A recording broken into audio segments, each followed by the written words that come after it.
They don't keep... Misha shirtless scares the Winchester boys. Take it off. I think you're confusing fear with jealousy.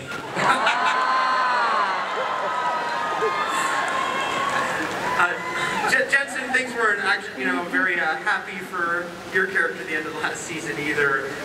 Obviously you have a very big problem to deal with right now, which is that Angel calling himself God. But how much is weighing on your character what he just had to sacrifice and what he had to sort of leave behind going forward? Well, I think the goodbye to Ben and Lisa, tough as it was on Dean, I think it was a necessity. He comes to the realization that that's never going to be his life, no matter how much he dreams about it, no matter how much he would love it to be. So he's a hunter, he'll always be a hunter, and that's just the way it's going to be. So I think that was a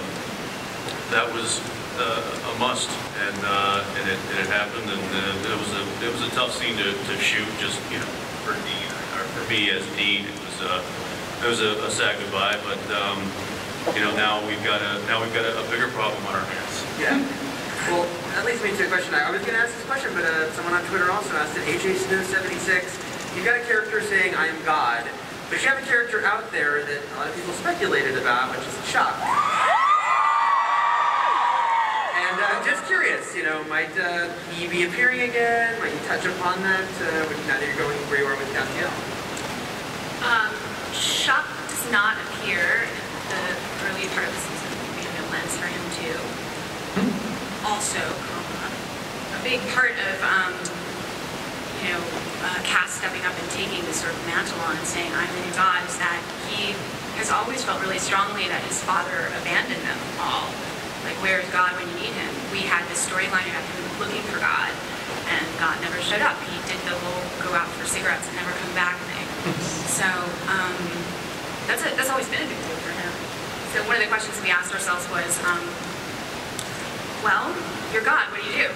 You're God, you get to be your dad. You thought your dad did a crappy job. What are you going to do differently? And before everything goes completely to hell for him, which of course it does because it's television, he gets to do what we think God would maybe do if Cass were God. So that's been cool.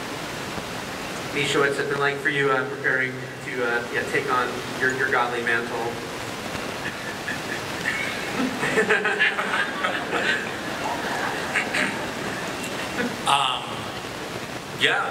It's like I said, it's just.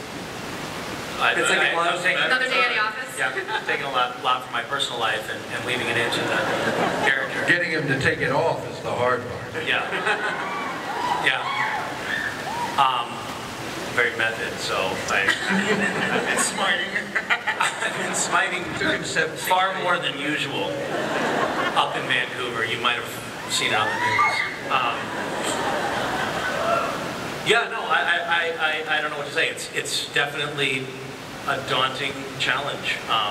It's funny. It's one of those things that actually I got kind of nervous about it. Like, this is a big challenge. I mean, you had to be Satan. It's kind of right. Yes. That's much. I've got to take a page from you. It's the way to answer questions. I think that everybody on Supernatural at some point or another has an opportunity to play a very interesting, very epic, mythological character, and it's something that we don't get to do working on other shows. It's an unusual treat to get to do, and an unusual challenge. It's almost earnest. That was, yeah. That was heartfelt. Creepy. Ladies and gentlemen, Misha Collins. This show, because the characters get to change and transform so much, I'm trying to think, I think every single one of you have had a death scene, I'm pretty sure. Death scene? Yeah, or multiple. Right. Like 6 times? Have you all enjoyed A, getting to do your big death scene, and then B, getting told, and you're okay, don't worry, you're serious. I got it like 40 times in one episode. Oh no, I died again. Sarah, do you make a lot of phone calls saying, don't worry, when you read that page of the script, you get better? Is that like a constant thing? We actually do make a lot of phone calls to actors and current actors on the show. it's a polite and good thing to do as a producer to call an actor when they're going to get pages that say they died. And one of the things we say is that death doesn't mean the same thing on Supernatural than it means on other shows. You know, Like for Glee. example, Alone at Tall. Was that out loud?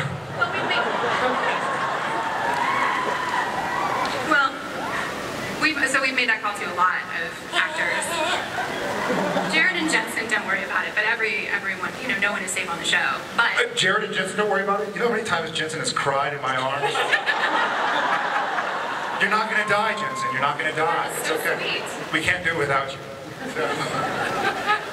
Guys, we're going to start taking questions from you guys. Just a few minutes to get those prepared. It's not personal.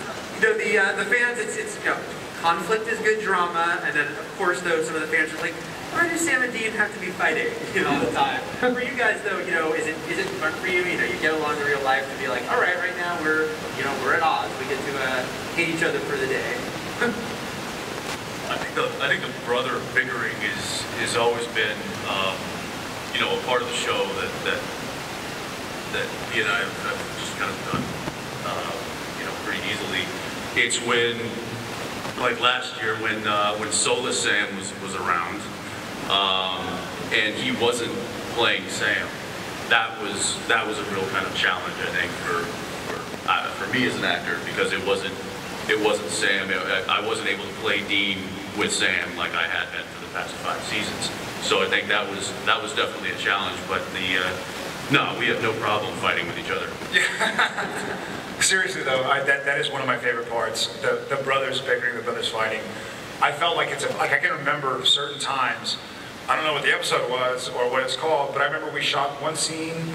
I want to say either Bob or Kim directed it, season 1 or 2, or fighting like in a motel room, like snap out of it. And I feel like after each and every one of those scenes, I feel like Sam grew kind of by accident, in spite of himself, as opposed to, you know, or in spite of myself. And so I enjoy those scenes because inevitably something, when you've worked with somebody for so long as an actor and know them so well as a human being, you're able to get more out of each other. You know, if a guest star comes on, no matter how talented they are, and they're often very talented, they can't quite pull out of you what somebody that you know. It's like you always hurt the ones you love, you know, like someone, you always hurt them the most, and they always hurt you the most. The better you know somebody, the more you can push their buttons, and the more your buttons can be pushed. And so I feel like, as Jared, I feel like my character grows when I have these intense scenes with Jensen.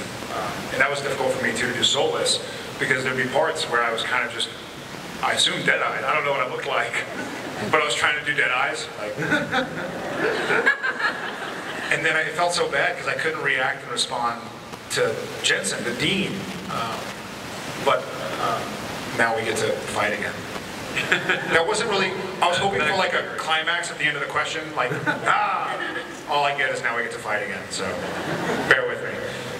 So, Jim, not that any of these characters are lucky in love, but you know, last season it was pretty sad when we got that glimpse of another life for your character. You know, do you ever say... always a bride, never a bridesmaid, something again. Always a bride, never a bride. I think you... No, that's right. Yeah, that's right. Have you talked to Ben or Sarah, these guys, and said, hey, can this guy finally find some long-term happiness? Didn't you kiss Mark? Yeah.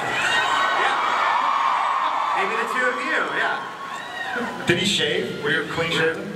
We're not It was looking like forward to it was like a that. mustache fight? Balls. Certainly, I've got a beard.